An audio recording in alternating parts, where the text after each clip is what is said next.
아멘.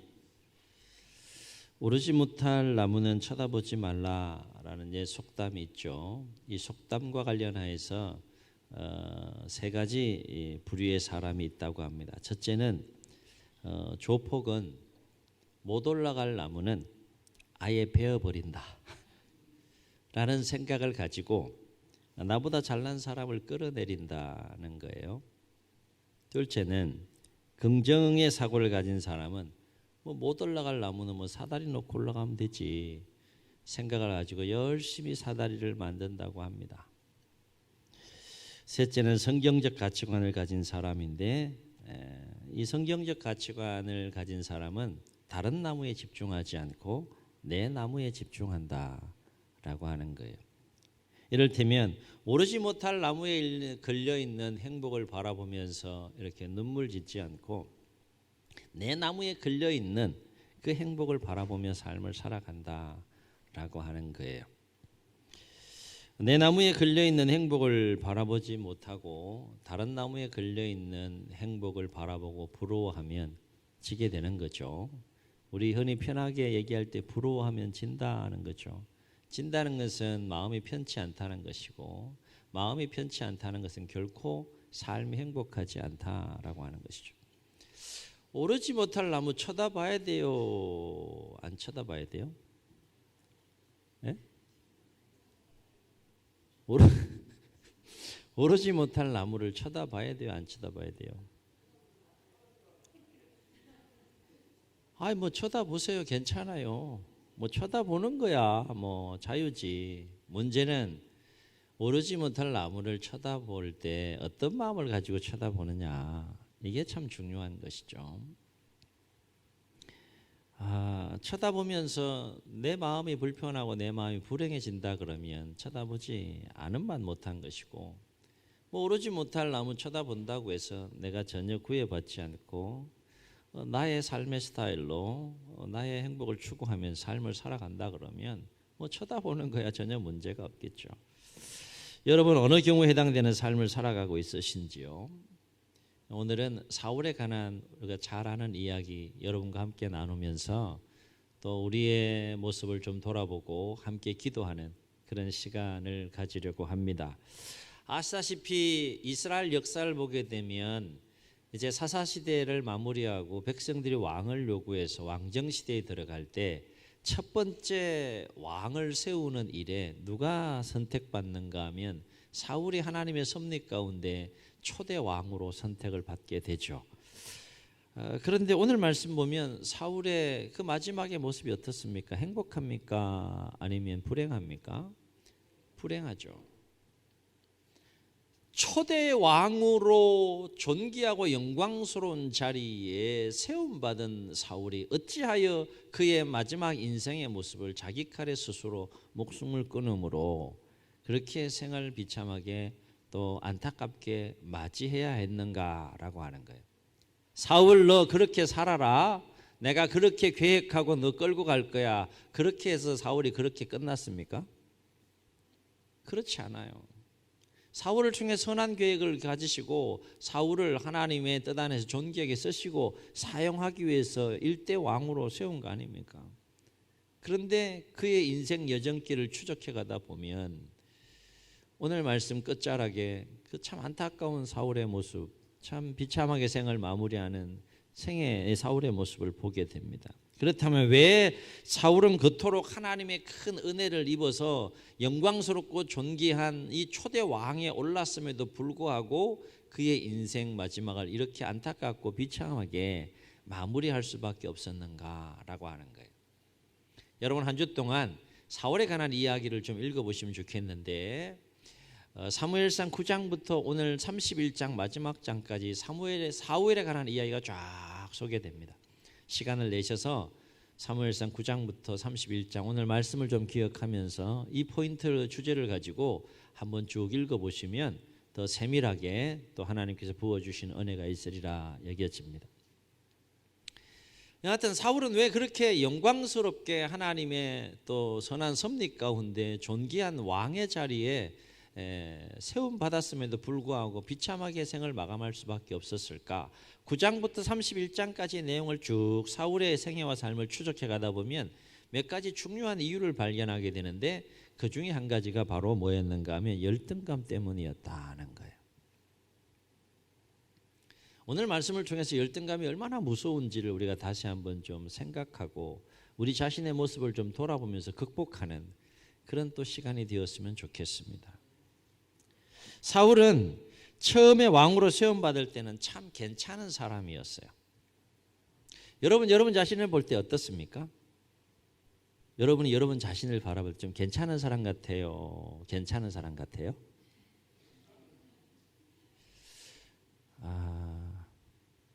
옆 사람이랑 우리 한번 그렇게 축복합시다. 내가 당신을 보니 참 괜찮습니다.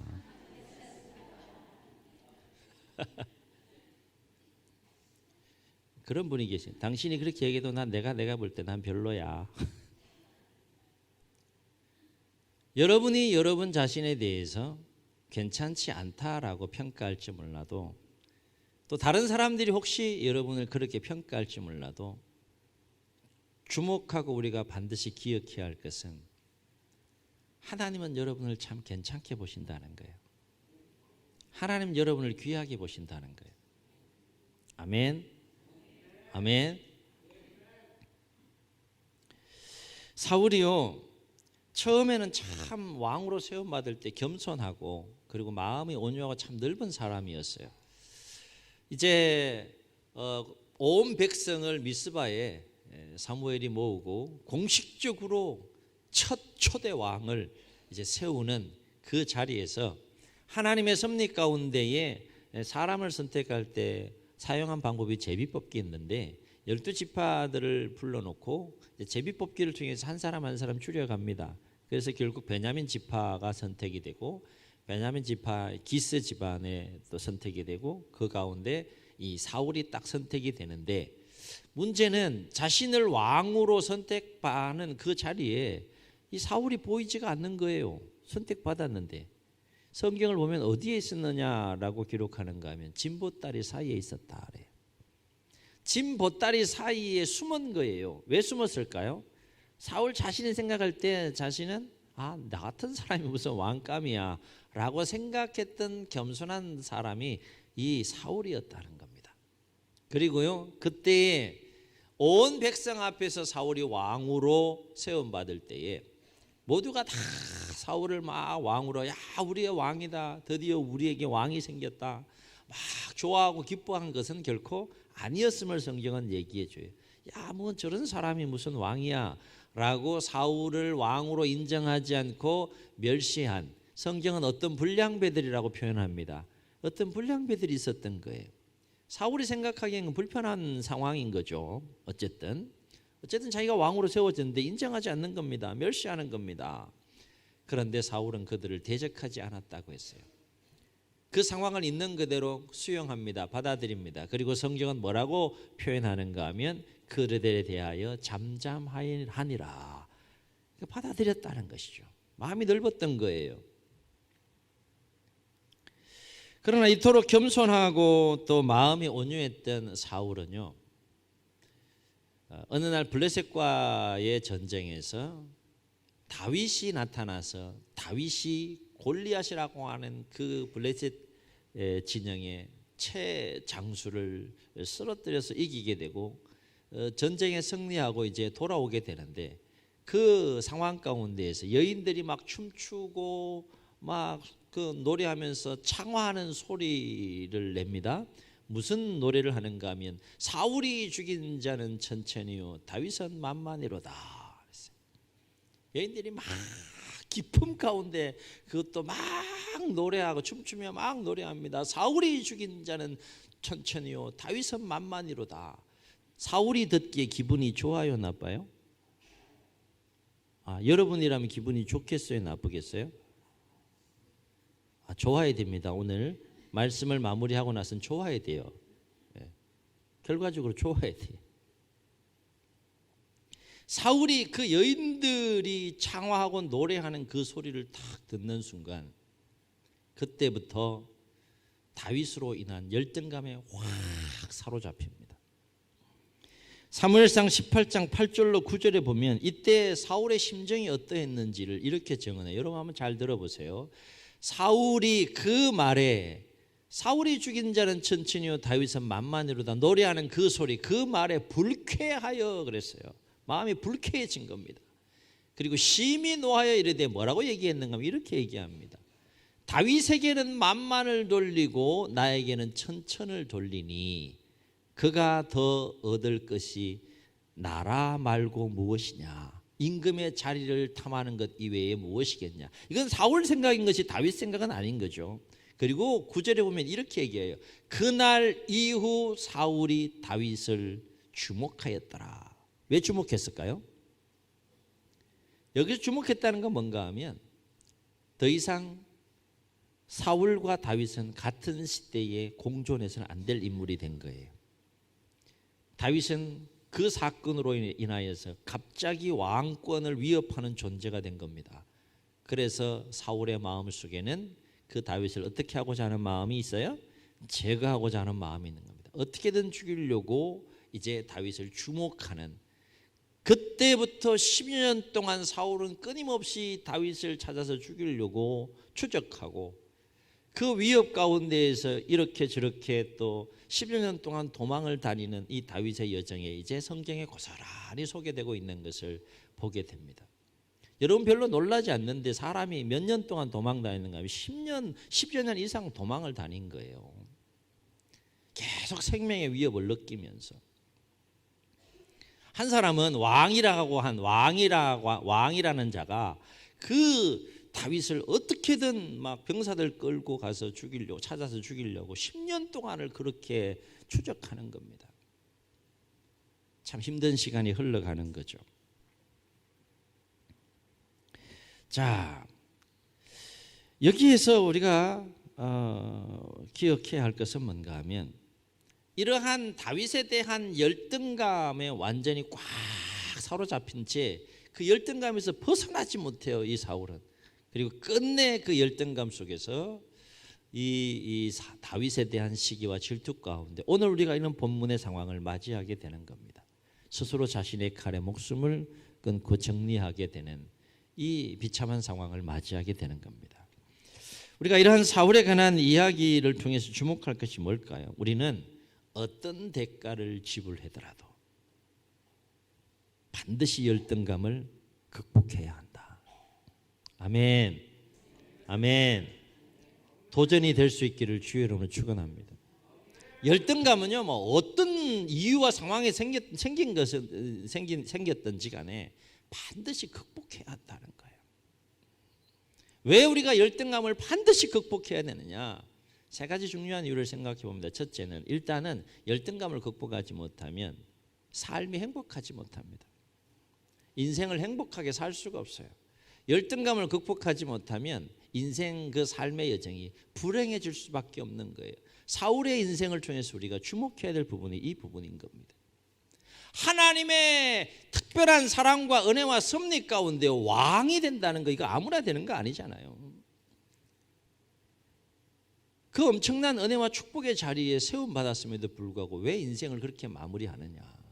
여러 가지 이유가 있겠지만 오늘 주제와 관련해서 생각해 보게 되면 사울의 마음속에 이 열등감을 극복하지 못한 거예요. 여러분 한번 생각해 보세요. 내 마음속에 내 자신에 대한 열등의식에 늘 사로잡혀 있는데 그 삶이 건강하고 그 삶이 행복할 수 있겠느냐? 결코 행복하지 못한 거죠. 두 번째, 왜 열등감을 반드시 극복해야 되냐? 열등감에 사로잡히면 나도 불행해지지만 나만 불행해지는 것이 아니라 다른 사람도 불행하게 된다는 거예요. 다른 사람도 불행하게 만들어요. 이것은 내 속에 가시가 있으면 그 가시는 나만 찌르는 것이 아니라 다른 사람도 찌르는 일들이 생기게 되는 것이죠. 여러분 한번 사울을 생각해 보세요. 사울이 이 다윗으로 인한 열등감에 막 사로잡혔어요. 그럼 사울 혼자만 불행했습니까? 사울도 불행했고 그의 가족도 불행했고 그를 섬기는 신하들도 부하들도 불행했고 사울이 통치하는 시대의 그 백성들도 불행했어요. 한 사람을 죽이기 위해서 그토록 10여 년을 쫓아다니는 그 시대, 그게 행복한 시대냐? 결코 행복한 시대가 아닌 거죠. 세 번째, 왜 우리는 반드시 열등감을 극복해야 되느냐? 이 부분이 굉장히 중요한 부분인데, 우리는 비록 연약한 부분이 있고 우리도 부족한 부분이 있고 열등한 부분들이 분명히 있다 할지라도, 그럼에도 불구하고 한번 따라 하시겠습니다. 우리는 하나님의 자녀입니다. 아멘. 아멘. 여러분, 하나님의 자녀된 자들이 열등감을 가지고 삶을 살아서야 되겠느냐? 한번 여쭤볼게요. 여러분 자녀들이, 부모의 마음속에 여러분 자녀들 향하여, 우리 자녀들이 는 그것밖에 안 되는 열등한 존재야, 그런 마음 가지고 살길 원하는 부모 있습니까? 네? 부모로서의 자격 상실이죠. 내 아들 딸들이 막 열등의식 속에서 막 괴로워하고 힘들어하고 막 그렇게 삶을 살기를 바라고 원하는 부모가 있느냐? 육신의 부모인 우리도 우리 육신의 자녀들을 향하여 그런 마음을 갖는데, 우리 하늘 아버지 되시는 하나님 아버지가 하나님의 자녀들을 향하여서 어떤 마음을 갖겠어요? 내가 허락해 주는 이 하루하루의 삶 소중한 거야, 깨달으라. 이 하루하루의 삶의 가치와 의미를 깨닫고 내가 선물로 주는 이 하루하루의 삶을 막 열등감 속에 막 사로잡혀 사는 것이 아니라, 불행하게 사는 것이 아니라, 어떤 상황, 어떤 또 경우를 만나더라도 이 하루를 행복하게 살라, 그 메시지가 담겨 있는 것이 하루하루의 열정 아니겠어요? 아멘. 한번 생각해 보세요. 하나님은 우리가 세상 속에서 복의 근원이 되기를 원하시고, 또 빛과 소금의 역할을 통하여 선한 영향력을 미치는 삶을 살기를 원하시는데, 그래서 선한 영향력을 미치려면 그러한 하나님의 자녀들의 마음속에 이 열등감이 있으면 되겠느냐 하는 거예요. 그러므로 우리는 우리 인생의 행복뿐만 아니라 다른 사람의 행복을 위해서도, 그리고 우리가 세상 속에서 하나님의 자녀된 자로서 선한 영향력을 미치는 삶을 살기 위해서도 열등감은 반드시 극복되어야 한다는 거예요. 그런데 문제는 우리가 이런 사실을 모르는 바가 아니라 알면서도 열등감을 극복하기가 쉬워요, 어려워요? 결코 쉽지 않죠. 내가 내 자신을 바라볼 때 열등한 부분이니까 그걸 극복하는 것이 결코 생각만큼, 의지만큼, 몸부림만큼 결코 쉬운 문제는 아니다. 그렇다면 어떻게 해야 이 열등감을 극복할 수 있을까? 오늘 세 가지를 함께 생각해 보는데, 이 세 가지 우리 마음속에 잘 새기시고 기도하시면서 모든 열등감을 다 극복할 수 있는 은혜가 있기를 주의 이름으로 축원합니다. 첫째는 내 자신을 있는 그대로 인정하고 사랑할 줄 알아야 한다는 거예요. 이거는 철학이 아닙니다. 세상 지식이 아니에요. 성경에 나오는 영적인 원리예요. 여러분 보세요. 모든 율법을 둘로 예수님께서 요약하셨어요. 첫 번째 계명이 뭡니까? 내 마음과 뜻과 힘과 목숨을 다하여 주 너희 하나님을 사랑하라. 이는 첫째 되는 계명이니, 둘째는 이와 같으니 뭡니까? 내 이웃을 내 몸과 같이 어떻게 하라? 그러면 뭐예요? 내 이웃을 사랑하려면 먼저 뭐 해야 되는 거예요? 네 몸과 같이 사랑하는 것은 나를 사랑할 수 있어야 한다는 거예요. 있는 모습 그대로의 나를 사랑하지 못하는데 어떻게 이웃을 정상적으로 사랑할 수 있느냐? 있을 수 없는 거죠. 자신의 열등한 문제뿐만 아니라 자신과 관련된 모든 문제를 건강하게 해소하고 건강하게 극복하는 자들만이 건강한 인간관계를 세워가는 건 지극히 상식적인 거예요.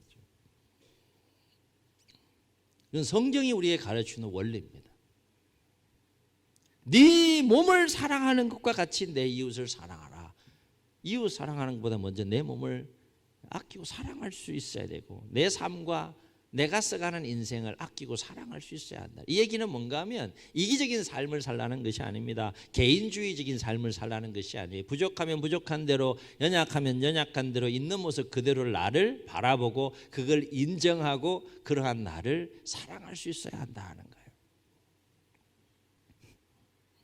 그렇지 않으면 반드시 생기는 그 마음인데 그것이 비교의식이에요. 자꾸 비교하게 됩니다. 나는 천천인데 다윗이 만만이야. 나는 천천인데 다윗은 만만이야. 계속 생을 마감할 때까지 사울의 마음속에 메아리 칩니다. 내가 어떻게 천천히야? 내가 만만히 돼야지. 천천과 만만을 자꾸 비교합니다. 시간이 갈수록 점점 더 크게 그 소리가 들리는 거예요. 그래서 사울은 악령이 그 속에 들어가 역사하게 된다 그랬어요. 이 비교의식이 얼마나 무서운 겁니까? 이 비교의식은 열등감 속에서 오는 거죠. 두 번째, 우리가 어떻게 열등감을 극복할 수 있느냐? 내가 있는 모습 그대로의 나를 또 인정하고 사랑하는 삶도 살아야 되지만, 두 번째 우리가 몸부림치고 노력해야 될 일이 뭔가 하면 다른 사람을 인정하고 존중해 줄 수 있어야 한다는 거예요. 그렇지 않으면 열등감 속에 반드시 뭐가 생기는가 하면 시기와 질투가 생기는 거예요. 여러분 한번 생각해 보세요. 다른 사람을 인정해 줄 아는 마음이 있어요. 다른 사람을 존중해 줄 수 있는 마음이 있어요. 그 사람이 행복하게 삶을 살겠어요? 아니면 막 열등감과 시기 질투 가운데에서 삶을 살아가는 사람이 행복한 삶을 살겠어요? 1번, 2번. 사지선단까지 갈 필요 없어요.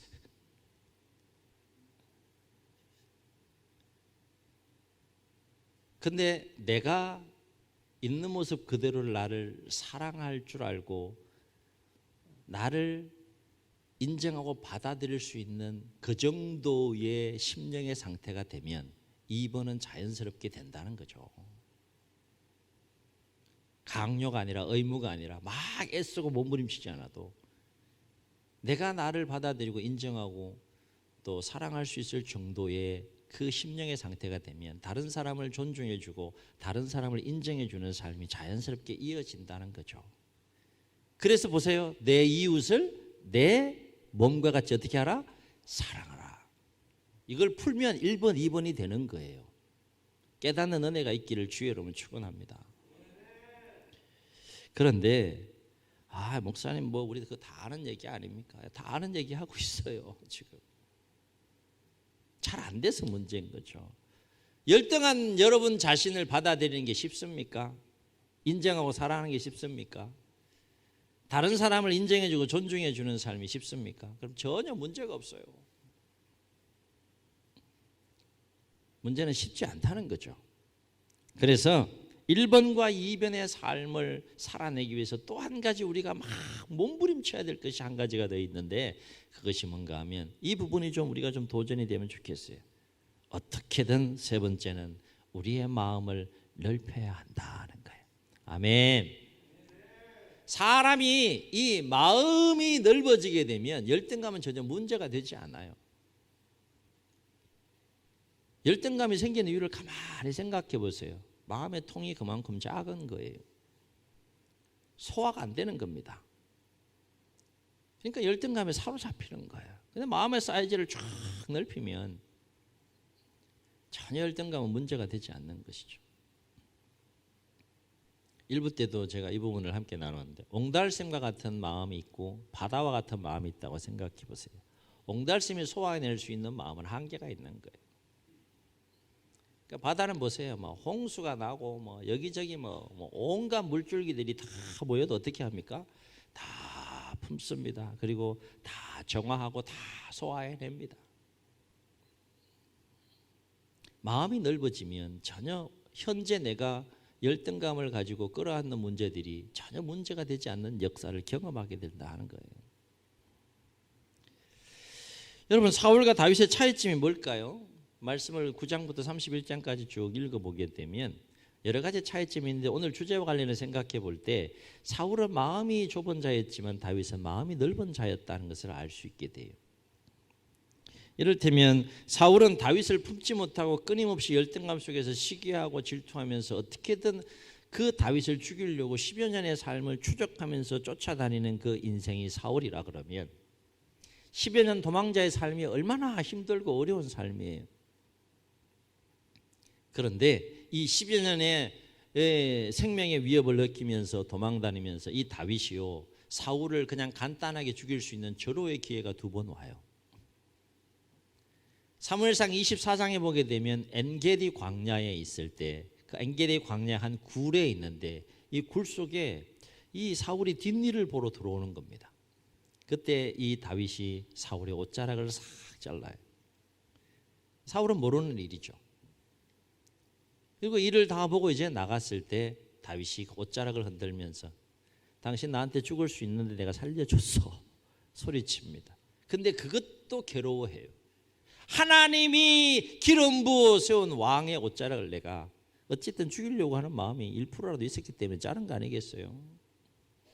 그것 때문에 괴로워하는 사람이 다윗이었습니다. 사무엘상 26장에 가게 되면 십광야에서 또 한 번 이 사울을 죽일 수 있는 절호의 기회가 옵니다. 추적해 와서 피곤해 가지고 이제 밤에 잠을 자고 있는데 그 사울 진영에 다윗이 갑니다. 가서 뭘 가지고 오는가 하면 창과 물병을 가지고 와요. 그리고 소리칩니다. 내가 당신 죽일 수 있었는데 죽이지 않았다. 그냥 치면 그 도망 다니는 그 모든 상황이 한꺼번에 끝나는 거예요. 그리고 자신의 왕이 되는 겁니다. 그렇게 하지 않았어요. 끝까지 다윗은 사울을 대적하지 않습니다. 품습니다.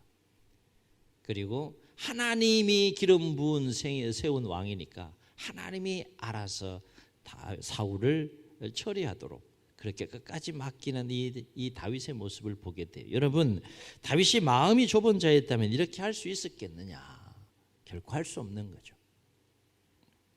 여하튼 열등감을 극복하려면 반드시 이 마음을 넓혀야 되는데 문제는 우리가 이 마음을 넓히는 것이 쉬워요, 어려워요?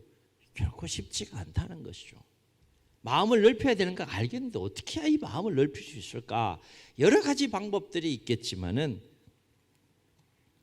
무엇보다도 우리가 한 가지에 집중해서 마음을 넓히기 위해서 노력해야 될 부분이 있다면 그것은 하나님과 친밀한 교제의 시간을 많이 갖는 거예요.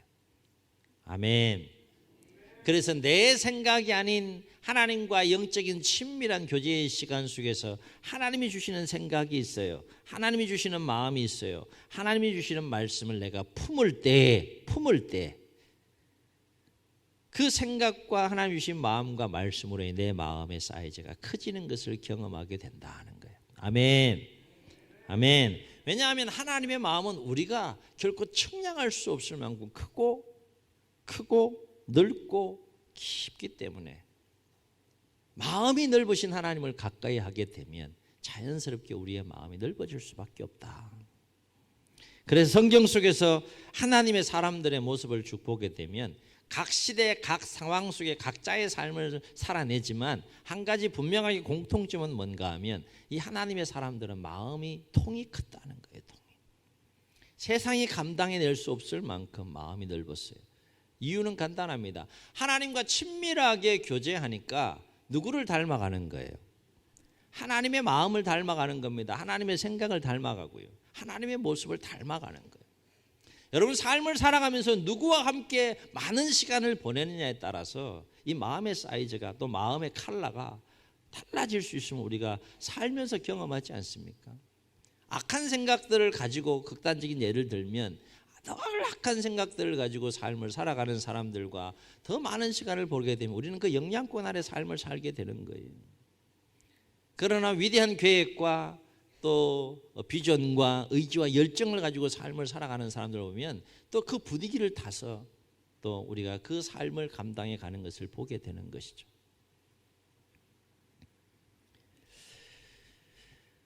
성경을 보게 되면 대표적인 인물이 이제 모세가 될 수 있겠는데 민수기 12장 3절에 보게 되면 모세에 대해서 이렇게 정언해요. 이 사람 모세는 온유함에 지면의 모든 사람보다 더하더라. 그만큼 온유하고 마음이 넓은 사람이 모세였다라고 성경이 정언합니다. 그렇게 마음이 온유하고 또 넓은 마음을 소유할 수 있었던 비결을 출애굽기 33장 11절에서 이렇게 정언하는 것을 보게 돼요. 여러분 한번 잘 들어보세요. 사람이 그 친구와 이야기함 같이 여호와께서 모세와 대면하여 말씀하시며 그는 진으로 돌아오나 그 수종자 눈의 아들 청년 여호수아는 회막을 떠나지 아니하니라. 하나님의 사람들은 하나님을 이렇게 깊이 가까이 하는 삶을 살았어요. 그러니까 그 200만을 끌고 가는, 아무것도 없는 광야에서 200만을 끌고 가는, 물론 이제 한번 실수함으로 인해 가지고 감정 폭발해서 결국 가나안 땅 밟지 못했지만 그 엄청난 200만을 끌고 가는 리더십을 광야에서 끌고 간다는 게 이게 쉬운 거 아니잖아요. 그 마음과 그 사이즈, 그 힘이 누구로부터 왔느냐? 하나님으로부터 왔다 이거죠. 여러분, 분명한 사실은 하나님을 가까이 하면 마음이 넓어진다는 거예요. 아멘. 다시요. 하나님을 가까이 하면 마음이 넓어져야 한다는 거예요. 그게 정상인 거예요. 아멘.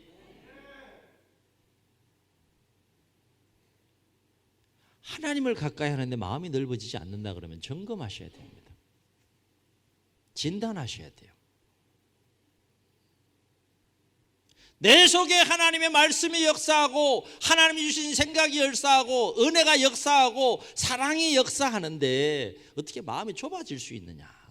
있을 수 없는 일이에요. 신앙생활의 연조가 되어갈수록 더욱더 우리가 우리 안에 새롭게 변화되는 모습을 발견해야 되는 것 중에 하나가 바로 마음의 사이즈가 넓어진다는 거예요. 그래서요, 하나님을 가까이 하는 삶을 살게 되면 마음의 사이즈가 넓어져서 하나님의 말씀에 순종하는 삶을 살게 되는 거예요. 자연스럽게 그렇게 되는 겁니다. 여러분, 하나님 말씀에 순종하면 마음이 작은 자들은 결코 하나님 말씀에 순종할 수가 없어요. 하나님을 가까이 하면 마음이 넓어지기 때문에 사람을 대할 때에도 넓은 마음을 가지고 대하기 때문에 인간관계에 문제가 생기지 않습니다. 하나님을 가까이 하는 사람은 마음이 넓어지기 때문에 어떤 시련과 역경과 어려움에서도 그것을 소화해낼 수 있는 힘과 능력이 있기 때문에 그걸 헤쳐나갑니다. 마음이 작은 자들이 시련 앞에서 근심하고 걱정하고 염려하고 불안해하고 초조하고 낙심하고 절망하고 그런 것이죠. 마음의 사이즈가 큰 하나님의 사람들을 보면 세상이 감당할 수 없는 삶을 살아가는 걸 성경을 통해서 보게 돼요. 모세 한 사람은 제가 언급했지만 다윗도 마찬가지. 얼마나 많은 시련이 있었어요. 다 감당해냅니다. 사울은요, 소년 다윗으로 인해서 그 마음이 더 쭈그러든 거예요. 더 커져야 되는데 사울과 다윗의 인생을 놓고 보면 이 진리는 더 선명하게 우리가 목격할 수 있다. 그렇습니다. 사람은 누구에게나 그것이 무엇이 되었든지 간에 약하고 부족한 것들이 있죠. 한번 여쭤보겠습니다. 내가 나의 약한 부분이 뭔지 여러분 잘 아시잖아요. 내가 나를 볼 때 내가 다른 사람과 부족한 부분이 뭔지 아시잖아요. 그럼 그것 때문에 불행해야 합니까? 네?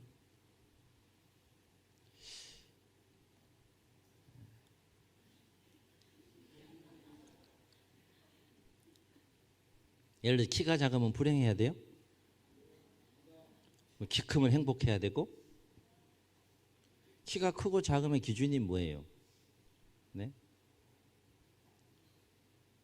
내가 기준이 되면 내가 표준이 되는 거 아니에요?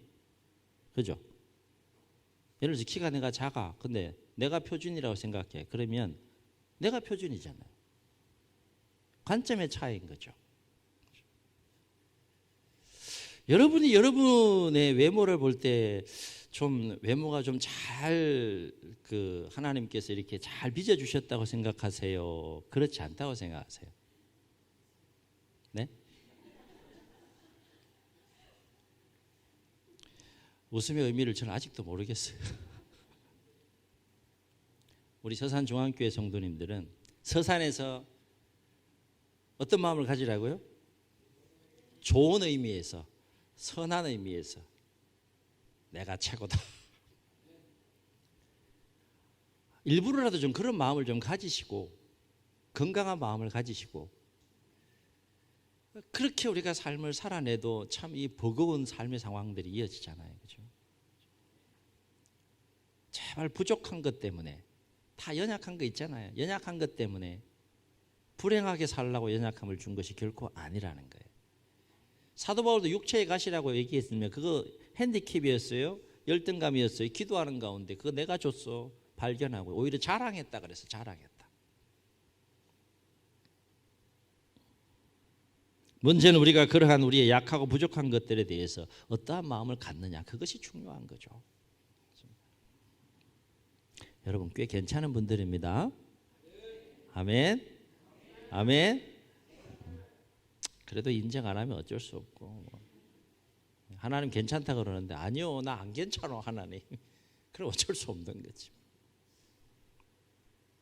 바라옵기는 더욱더 하나님과 친밀한 영적 교제의 시간을 더 많이 가지심으로 우리가 그 하나님이 주시는 말씀, 하나님이 주신 생각을 품고 계속해서 그 하나님의 마음을 닮아갈 수 있는 은혜가 있기를 주의 이름으로 축원합니다. 그래서 하나님이 주시는 마음으로 여러분 안에 역사하는 모든 열등감들을 건강하게 극복하시고 부르시는 그날까지 우리 남은 육체의 때를 더욱더 행복하게 역사해가는 우리 모두가 되시기를 예수님의 이름으로 축복합니다. 축복합니다. 우리 말씀을 기억하시면서 함께 찬양하시고 한번 기도하십니다.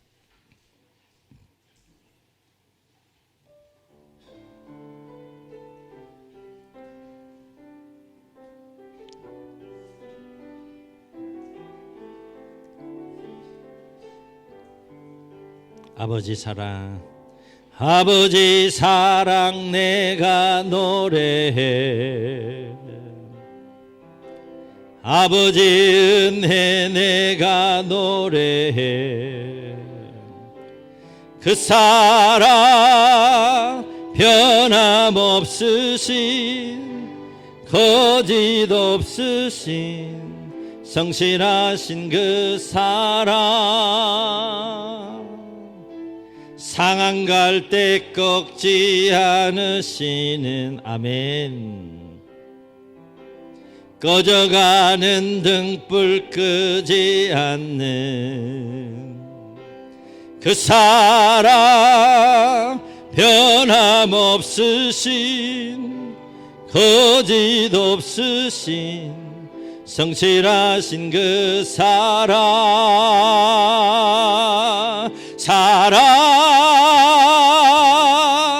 그 사랑,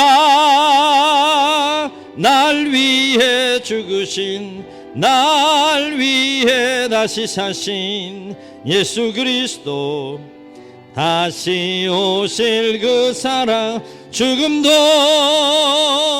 생명도 천사도 하늘의 어떤 권세도 끊을 수 없는 영원한 그 사랑, 예수, 그 사랑, 그 사랑,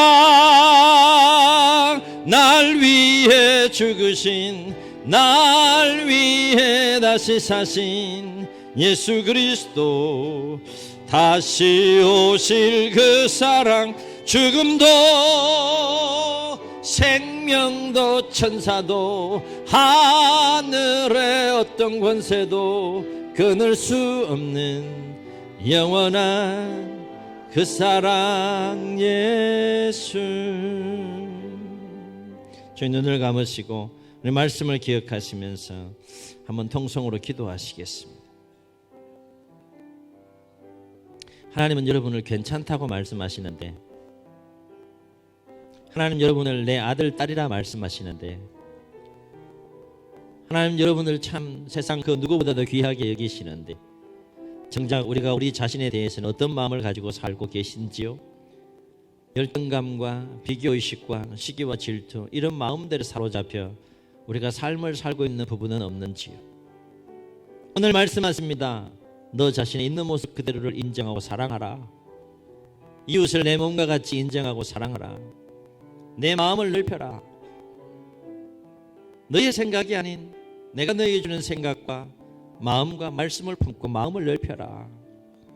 그리고 내가 허락해 준 하루하루의 삶을 어떤 상황 속에서도 행복하게 살아가라. 하나님 그렇게 말씀하고 계시지 않습니까? 하나님, 내가 오늘 함께 선포된 이 말씀을 마음에 품고 모든 열등감을 극복하고 하나님의 마음을 닮아가면서 남은 생일을 승리하며 행복하게 살아갈 수 있도록 도와달라고 주님 세 번 부르시고 통성으로 기도합니다. 주여, 주여.